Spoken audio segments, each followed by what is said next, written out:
and then striking a flint on steel made fire, and caught it upon touchwood.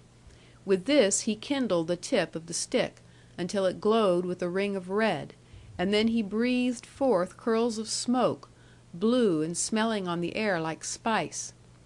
I had never seen this done before, though acquainted with tobacco pipes, and it made me laugh until I thought of the peril that must follow it.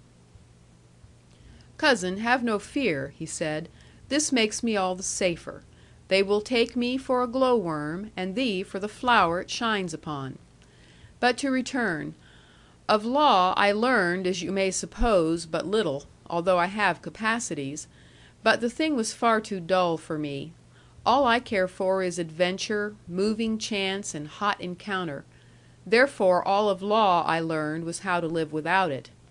Nevertheless, for amusement's sake, as I must needs be at my desk an hour or so in the afternoon, I took to the sporting branch of the law, the pitfalls and the ambuscades, and of all the traps to be laid therein, pedigrees are the rarest.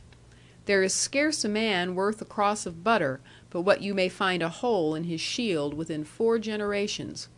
And so I struck our own escutcheon, and it sounded hollow. There is a point, but heed not that, enough that being curious now, I followed up the quarry, and I am come to this at last. We, even we, the lords of Loch Awe, have an outlaw for our cousin, and I would we had more if they be like you." "Sir," I answered, being amused by his manner, which was new to me, for the Doones are much in earnest, "surely you count it no disgrace to be of kin to Sir Ensor Doone, and all his honest family." "If it be so, it is in truth the very highest honour, and would heal 10 holes in our escutcheon.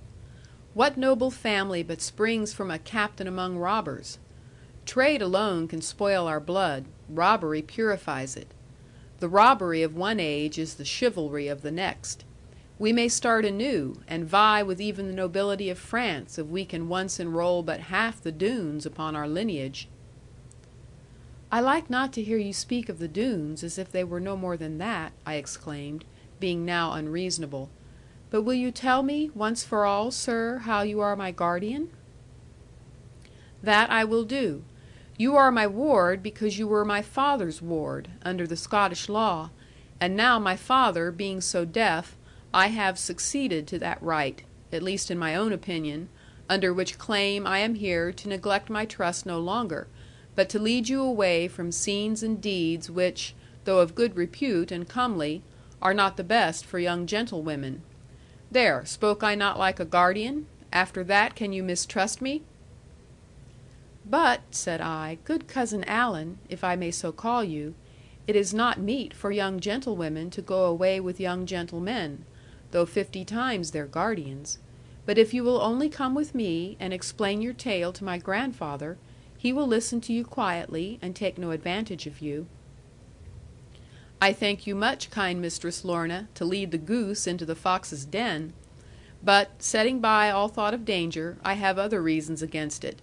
Now come with your faithful guardian, child. I will pledge my honour against all harm, and to bear you safe to London. By the law of the realm I am now entitled to the custody of your fair person, and of all your chattels." "But, sir, all that you have learned of law is how to live without it." "Fairly met, fair cousin mine. Your wit will do me credit, after a little sharpening. And there is none to do that better than your aunt, my mother. Although she knows not of my coming, she is longing to receive you. Come, and in a few months' time you shall set the mode at court, instead of pining here, and weaving coronals of daisies." I turned aside and thought a little. Although he seemed so light of mind, and gay in dress and manner, I could not doubt his honesty, and saw, beneath his jaunty air, true mettle and right bravery. Scarce had I thought of his project twice, until he spoke of my aunt, his mother; but then the form of my dearest friend, my sweet Aunt Sabina, seemed to come and bid me listen, for this was what she prayed for. Moreover, I felt, though not as now, that Doone Glen was no place for me, or any proud young maiden. But while I thought, the yellow lightning spread behind a bulk of clouds, 3 times ere the flash was done, far off and void of thunder.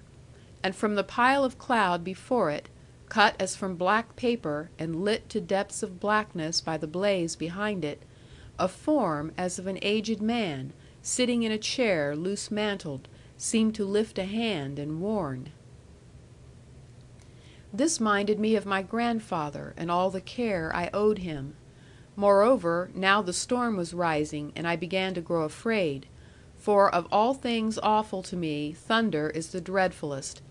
It doth so growl, like a lion coming, and then so roll, and roar, and rumble, out of a thickening darkness, then crack like the last trump overhead through cloven air and terror, that all my heart lies low and quivers like a weed in water.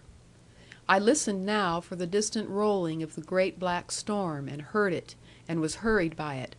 But the youth before me waved his rolled tobacco at it, and drawled in his daintiest tone and manner. "The sky is having a smoke, I see, and dropping sparks and grumbling. I should have thought these Exmoor hills too small to gather thunder." "I cannot go, I will not go with you, Lord Alan Brandir," I answered, being vexed a little by those words of his. "You are not grave enough for me, you are not old enough for me. My Aunt Sabina would not have wished it, nor would I leave my grandfather without his full permission.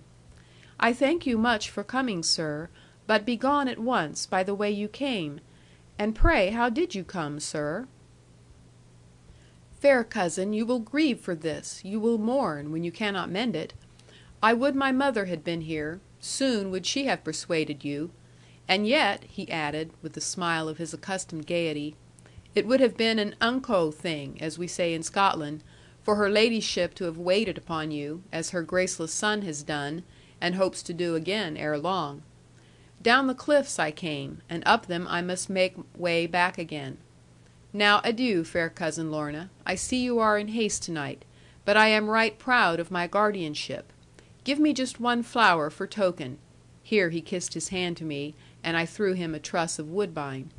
"Adieu, fair cousin. Trust me well. I will soon be here again."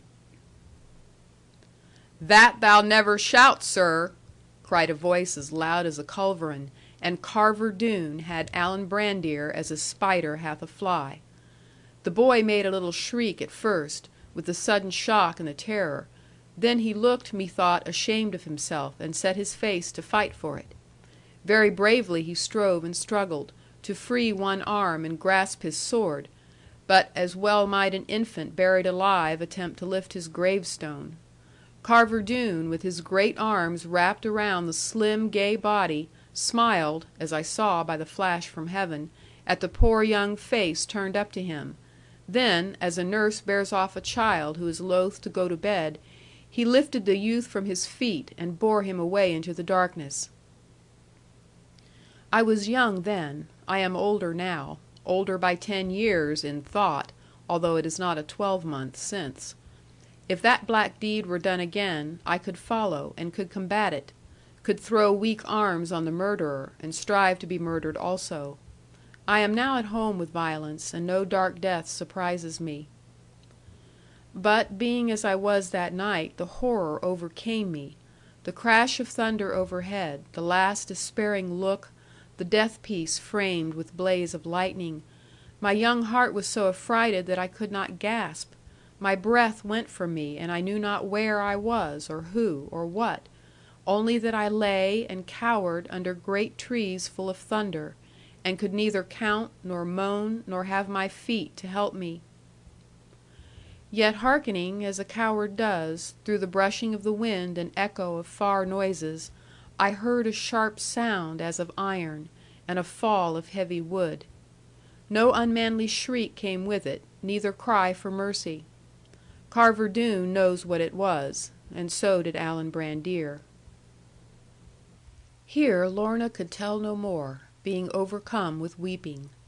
Only through her tears she whispered, as a thing too bad to tell, that she had seen that giant Carver, in a few days afterwards, smoking a little round brown stick, like those of her poor cousin. I could not press her any more with questions, or for clearness, although I longed very much to know whether she had spoken of it to her grandfather or the Counsellor.